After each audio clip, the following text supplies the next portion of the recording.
गुरु मानुष कर जानते ते नर कहिए अंध, ओ है दुखी संसार में फिर आगे काढ़ के फंदे।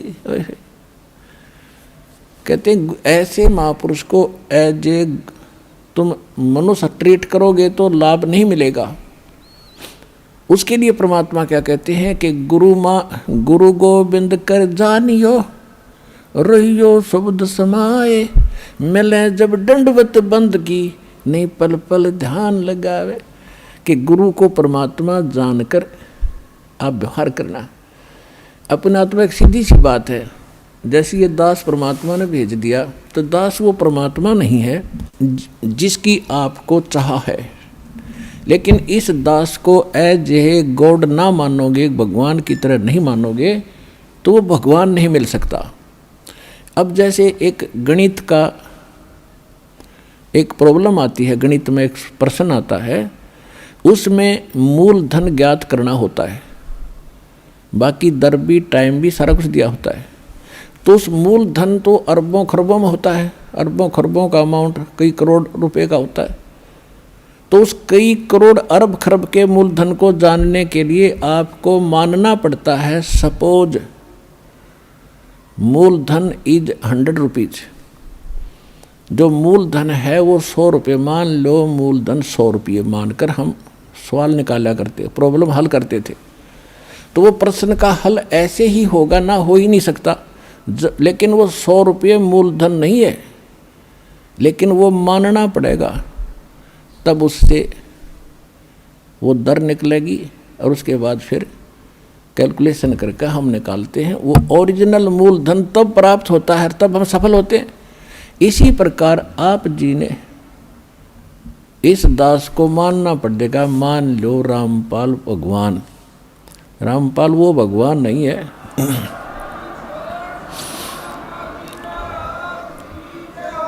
और इसको एज ए गुरु ट्रीट करके, एज ए गॉड ट्रीट करके आपने अपनी आदत सुधारनी है। क्योंकि जब आप यहाँ से जाओगे, यहाँ से चलते ही गुरु का रोल पहले भी रोल है, फिर भी आपके साथ रहेगा। इस दास के रूप में आपका नीचे से गणेश जी के दरबार से अकाउंट क्लियर कराता चलेंगे।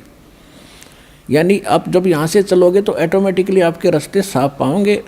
जैसे स्थान पर वो खड़े होते हैं, चौराहे पर सिपाही होते हैं ट्रैफिक को डाइवर्ट करने के लिए, ऐसे जब आप संसार छोड़ कर चलोगे आपको आप बताते चलेंगे आप इधर जाओ, आप इधर जाओ।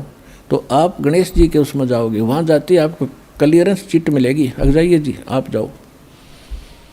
क्योंकि आपकी भक्ति ऐसी बन जाएगी, उनसे आप मुक्त होते चले जाओगे। फिर आओगे स्वाद चक्र में, यानी सावित्री ब्रह्मा के दरबार में, तो वहाँ भी आपको क्लियर चिट मिलेगी, आप जाओ जी आपका काम पूरा। क्योंकि परमात्मा पहले करवा के जा चुका होगा इस दास के रूप में। और फिर आगे जाके बैठ जाता त्रिकुटी के ऊपर, जहाँ मालिक का यहाँ इस ब्रह्मांड में एक मूल स्थान है, ऑफिस है, कार्यालय है।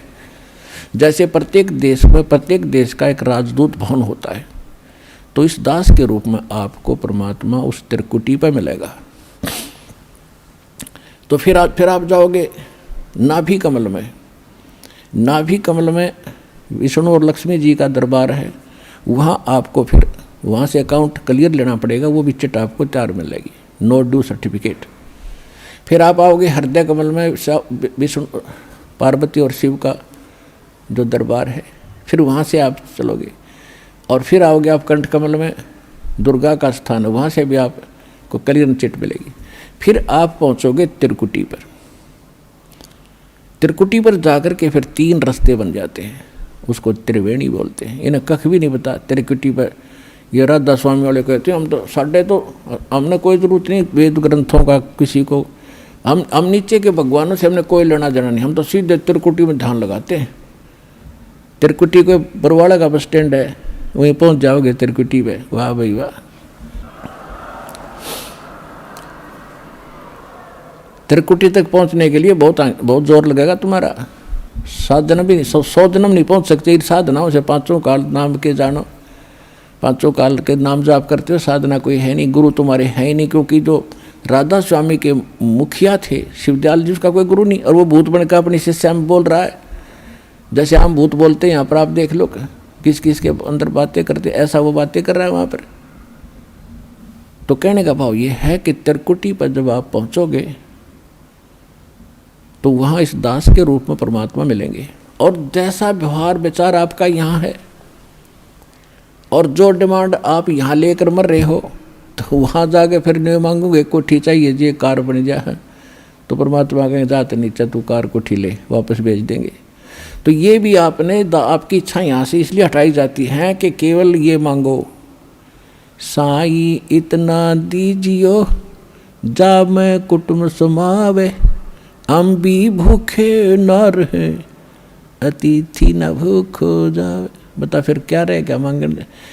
कुटुंब समान का अर्थ है परिवार की रिक्वायरमेंट ऑफ द फैमिली। अब रिक्वायरमेंट अगर आपने कोई मोटरसाइकिल की आवश्यकता है तो वो भी देगा भगवान, अवश्य देगा। अगर आपको कार की आवश्यकता तो कार भी देगा, ये गारंटीड समझ लेना। अब जिसने जाना है खेत में और वापस आना, बताओ वो क्या करेगा हेलीकॉप्टर का, वो तो मतलब की बकवाद कर रहा है। तो इस तरह की और फिर कहने का भाव ये, मान ले कार मिल गई जब के कौन सा तो देवता बन गया, अब निर्धन भक्ति कर रहा है, मजदूर भक्ति कर रहा है। भक्ति भगवान को प्यारी है, भगत भगवान को प्यारा है, तो भक्ति करनी पड़ेगी। किसी ने सुविधा है ऐसे जाने में तो वो कोई दिक्कत नहीं, वो ले लो, वो दे देगा। लेकिन एक मजदूर ने कहा मैंने कार चाहिए, बता कार ने शर्मा मारा, कसी उठा के तेरे जाके वहाँ खड्डा खोदना, कार ने क्या करेगा। हाँ, भक्ति दोनों ही करोगे, दोनों ही मुक्त होंगे। एक भक्ति दोनों ही सफल होगे, वो कार में घूमने भी सफल होगा और मजदूर भी को भी वही पद मिलेगा जो उस कार में बैठे हुए को मिलेगा। तो हमने तो वो चाहना है, यहाँ की वस्तु चाहिए नहीं आपको। तो इस प्रकार जब इस तरह की भावना आपकी हट जाएगी तो वहाँ त्रिकुटी पर एग्जाम होगा आपका। जैसा व्यवहार जैसा विचार आपका यहाँ इस दास के प्रति है, भगवान देखता रहता है। कहते मौला बैठा मोरचे और देखे जन की भेड़, दवा 10 कोट जम किंकर तहाँ एक नाम की खेड़। अब जैसे यहाँ आपको तरीके बताए जाते हैं, उदाहरण और एग्जाम्पल दे दे के, कथा सुना के, कि परमात्मा जब तपस्या पर आए काल के इस लोक में, तो धर्मदास जी को परमात्मा बता रहे हैं कि जब मैंने उस काल को ये कहा, परमेश्वर कबीर जी बता रहे हैं कि जब मैंने उस काल को ये कहा कि मैं नीचे जाऊंगा और सब जीवों को बताऊंगा तो भगवान नहीं है, और सब गलत मंत्र जाप कर रहे हैं, उनको यथार्थ ज्ञान दूंगा, यथार्थ मंत्र दूंगा और सब जीवों को पार करके सतलोक ले जाऊंगा। तूने बहुत दुखी कर दिया इनको, भगवान की आत्माओं को। तब वो काल इतना ताकतवर है कि मेरे ऊपर झपट्टा मारा मारने के लिए, तो मैंने सतनाम का जाप शुरू कर दिया। और जो ही मैंने सिमरण किया श्वास से, ऐसे गिर गया जैसे पक्षी की पाँख कट जाती है। तो कहने का भाव ये है कि जब आप पर कोई आपत्ति आती है, प्रथम मंत्र मिला है तो उसका सिमरण कर दिए शुरू, और सेकंड मिला है सतनाम तो सतनाम का सिमरण शुरू कर दीजिए। सारनाम मिला है तो वो तो कहना है क्या है, वो सिमरण कर दिए। तो तीनों ही एक जैसा प्रोटेक्शन करेंगे यहाँ की आपदाओं में। तो यहाँ परमात्मा हमें बताना चाह रहे हैं, तो यहाँ हमें बताना चाह रहे हैं कि जब कोई भी आपत्ति आवे तो अपने श्वास का सिमरण आपने शुरू कर देना चाहिए। और उस श्वास उसके अंदर जैसे मौला बैठा मोरचे और देखे जन की भेड़, भेड़ माने भिड़ंत, यानी किस तरीके से ये लड़ता है। जैसे एक सैनिक है और उसके पास बंदूक है, गन है, अब वो गन न छोड़ के और पत्थर ठाको मारने चल रहे तो किसा क्या कल है उसके अंदर। तो आपको ये सतनाम, ये नाम की एक बंदूक दे रखी है, हथियार दे रखा है इस काल के दूतों के साथ लड़ने के लिए। अब जब आपके ऊपर आपत्ति आती है, यम के दूत आते हैं, चाहे परमात्मा ने लिखा, गरीबदास जी ने लिखा है कि वो परमात्मा आपकी हर गतिविधि देखता भक्त की, और आपको ये भी देखता है कि वो किस तरह से उनसे निपटेगा काल के दूतों से। कहते 12 करोड़ यम के दूत, 4 दूतों की तो बात ही छोड़ो जो तुम्हें लेने आते हैं।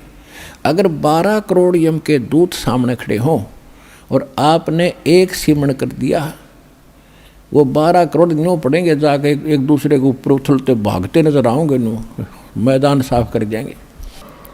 अब कहते हैं मोला बैठा मोर्चे, मोला माने वो परमात्मा अपने स्थान पर देखा और आप बैठे, मोला बैठा मोर्चे देखे जन की भेड़। जो मोर्चे में भक्त बैठा है, यानी मोर्चा है हमारा काल का ही, उसके साथ हम लड़ रहे हैं, संघर्ष कर रहे हैं, भक्ति कर रहे हैं, सिमरण कर रहे हैं। और कहते हैं उस जैसे आपत्ति आती है उस समय अपना सिमरण शुरू करो दाता का, सब बातें भूल के। और वहाँ नो का हायरी माँ मर गया बचाइए तो कहेगा भगत है वो। तो परमात्मा ये देखता है कि वहाँ आप कैसे कौन सा फार्मूला अपनाओगे, तो वो तरीके आपको यहाँ बताए जाते हैं। तो वहाँ एग्ज़ाम होगा त्रिकुटी बजा का आपका। तो यहाँ परमात्मा कहते मौला बैठा मोर्चा देखे दिन की भेड़, आपकी लड़ाई देखता है, बढ़त देखता है, यो कैसे मुकाबला करता है। बंदूक धर के पत्थर उठाता है या बंदूक दिखावा है तो फिर ज़्यादा फर्क पड़ जाए, बंदूक दिखाते हैं तो सिमरण स्वरूप नाम के सिमरण से संकट टलेंगे। और कहते हैं 12 कोट जम किंकर जहाँ 12 दूत यम के दूत सारे के सारे आपके सामने आ जाओ, और एक नाम की खैड़, खैड़ माने टक्कर नु मारा सब गिरता चला तगड़ा आदमी होता है। तो ऐसे वो मंत्र की इतनी ज़बरदस्त शक्ति है, क्योंकि ये ज्ञान जो बोला गया था सिंपल और अनएजुकेटेड व्यक्ति थे, उनको सिंपल लैंग्वेज में समझाना था। तो वो परमात्मा आपकी बढ़ंत यानी आपकी एक्सरसाइज देखता है कैसे कर रहा है।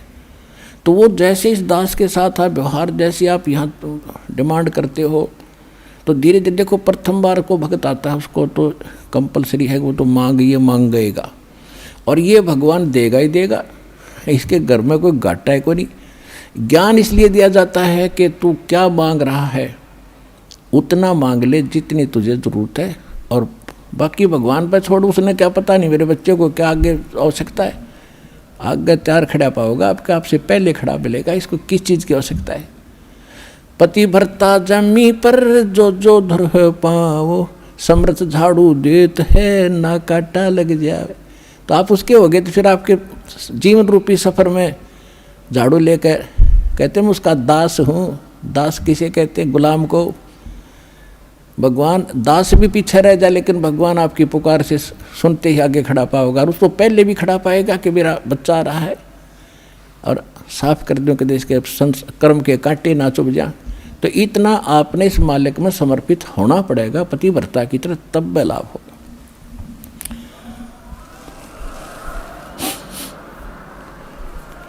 जब आप त्रिकुटी पर पहुंचोगे, अब जैसा भाव आपका यहाँ है, जैसे सोपन में भी फिर ऐसा ही करते हैं, जैसा आप अपने जागृत जीवन में कर रहे हो दिन में, ऐसा ही आपका फिर सोपन होगा। ये स्वप्न दिन में कोई केले बेचे रेडी लगा के बाजार में, वो करता ले 10 के 20, 10 के 20, 10 के 20, 8 के 20, 8 के 20, ऐसा नहीं मिलेगा। तो सपने में फिर वो नहीं बोलेगा ले लो 10 के 20, 10 के 20। तो अब जैसा रिहर्सल आप यहाँ कर रहे हो, जब आपकी मृत्यु होगी आपको सौपन होगा, और उस सौपन में आप जो यहाँ कर रहे हो वही वहाँ बोलोगे जाके भगवान के दरबार में, भगवान के सामने। तो इसलिए पहले देखो, ये तो मालिक है, आपको टाइम देगा पूरा, आपकी उम्र बढ़ाओगा जब भक्ति नीत रखोगे तो, और तब तक आपकी यहाँ की संसारिक सुविधा भी सारी सेट कर देगा, क्योंकि उसको मालूम है ये जीव है और कितना ज्ञान सुना ले। जब तक, अब सीधी सी बात है, जब तक पैर में काटा है इतना कितनी सलाह दे ले जूता पहन ले, जूता पहन ले, कतई नहीं पहन सकता, वो तो काटा काट निकालना ही पड़ेगा जब जूता पुराना है। तो ये दास आपसे भक्ति करावेगा तो आपके ये कर्म के काटे ये दुख जरूर दूर करेगा, ये गारंटी समझे।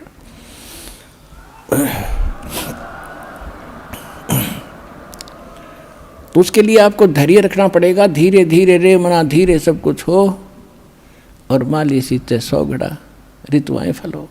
फिर गुरु मानुष कर जानते, गुरु बिन माल, गुरु मानुष कर जानते ते नर कहीं है अंध, ओहे दुखी संसार में फिर आगे काल के फंद। परमात्मा आपको त्रिकुटी पे मिलेंगे, वहाँ जाते ही आप समर्पित हो, जैसे दंडवत करोगे तो देखोगे मुँह की तरफ, और परमात्मा जिधर जाएंगे आप पीछे पीछे वहीं भाग लोगे, वहीं साथ जाओगे। तो वहाँ आपको धर्मराज के दरबार में ले जाया जाएगा। गेल जाएंगे दत्ता साथ में इस दास के रूप में। भाई कर ले गुरु वकील मुकदमा भारी है। परमात्मा सब तरह की सलाह देते हैं कि गुरु आपके एज एडवोकेट का भी काम करेगा उस धर्मराज या न्यायाधीश के दरबार में, जो यहाँ का चीफ जस्टिस है 21 ब्रह्मांड का, एक ब्रह्मांड का। तो वहाँ साथ जाएंगे दास के रूप में परमात्मा और उनको कहेंगे कि सर निकालो गीता अध्याय नंबर 18 के श्लोक नंबर 66 को। ये विधान है भगवान का, सर्वधर्मान परित्यज माम एकम शरणम व्रज अहम तवा सर्व पापे भयमुक्षामि मा शुच। वो किताब खुल जाएगी गीता वहीं पर कि इस तेरे भगवान की बोली हुई है ये, इस ब्रह्म की। और देखो ये क्या कहता है कि मेरे सत्र के सब पूजा मुझे दे दो और फिर तुम जाओ, अब जी छोड़ो इसको। ये ओम नाम का जाप 2 सेकंड, सतनाम में 2 सेकंड मंत्र जो आपको दिया जाता है, उसमें प्रथम जो मंत्र है सतनाम 2 अक्षर का है, जो पहला अक्षर का मंत्र है ये ब्रह्म का है ओम। इसकी कमाई वहाँ दे देंगे, फिर वो ऑटोमेटिकली छोड़ देंगे, आ जाओ जी आप फिर। और फिर दूसरा मंत्र है सतनाम का, दूसरा अक्षर है, उसकी कमाई फिर अक्षर पुरुष के लोक में देंगे जाके, वहाँ भी आपके साथ रहेगा परमात्मा इस दास के रूप में। और जब फिर 11वां द्वार पार किया, फिर 12वें द्वार को पार करके तब सतलोक में जाया जाएगा। ये 11वां द्वार, कोई 10वें द्वार तक अटक रहा है, एक न कि 11वीं खिड़की पर सुन ली अधूरा सधूरा। ये थे नीम हकीम, ये मधु परमहंस रांझडी वाला, 11वीं खिड़की आगे किशन नहीं पाई आज तक। ये थे काल के दूत। और परमात्मा को पता था कि इन मेरा संत धोएगा जाकर सारे की पोल पाट देगा। तो वो 12वां द्वार पार करके सतलोक में प्रवेश करेंगे और तब वहाँ चले जाएंगे जहाँ लौट कर कभी नहीं आते। तो परमात्मा की भक्ति और साथ में गुरु का यूँ सहयोग आपको सदा बनाए रखना पड़ेगा।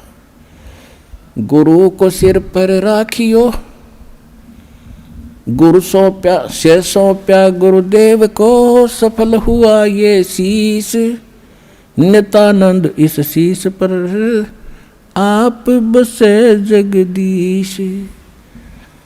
कोटि जीव कोटि शीश तन दे लिए, जमराजा की फेंट, एक शीश देख ले सतगुरु अपने की भेंट।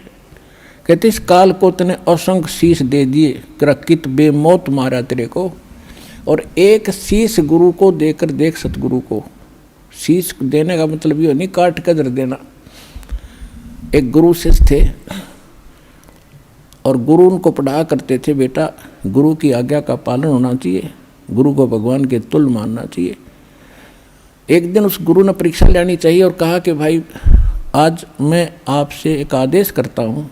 5-7 भगत थे गुरु चेले, तो सब चेले कहने लगे जो आदेश हो गुरुदेव, कि भी मेरे सिर में 5-5 जूते मारो। अब 5 के 5 सुन हो गए। तो फिर वो याद दिलाते हैं कि गुरु की आज्ञा का जो पालन नहीं करते वो शिष्य फेल होते हैं। भाई देख लो, और तो उठे नहीं, एक खड़ा हुआ, अपना जूता निकाला, गुरुजी के चरणों में बैठ के अपने सिर में मारे 5 पट्टा पट। गुरुजी बोला भाई डांडी मत मारे, तेरे सिर में नहीं मेरे सिर में कहा था मैंने, मेरे मारे। तो उस विवेकशील चेले ने कहा जी ये दास का शीश भी तो आपका ही है। तो कहने का भाव ये, आपने ऐसे समर्पित और विवेक से होना पड़ेगा, तब गुरु बिना आपका मोक्ष नहीं।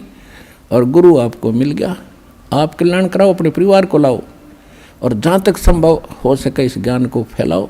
बहुत बड़ा परोपकार होगा आपको, विश्व का कल्याण होगा। बोलो सतगुरुदेव।